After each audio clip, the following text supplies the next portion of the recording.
welcome to From the Shed and Head to Head. Today we have a special race, 1960s Holden versus a Holden from about 2015, 2016. So let's go down to the shed and see who is racing head to head.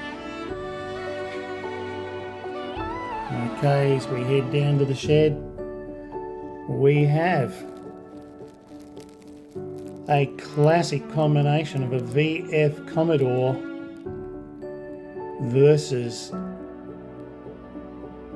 the Monaro from 1967. So we have an HK Monaro that actually won Bathurst, and we have the VF in livery to imitate that win and celebrate 50 years between the creation of this car and its win and the VF Commodore.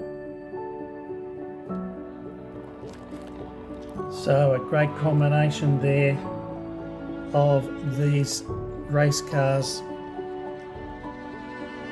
The HK Monaro raced by Bruce McPhee and Barry Mulholland and winning the Hardy Ferodo of 1968 in that fabulous Monaro 13D.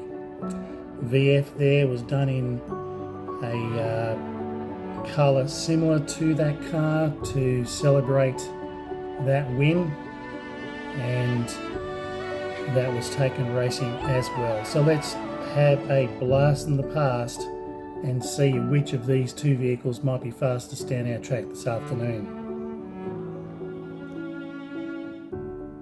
Alright, so here they are on the track, looking good.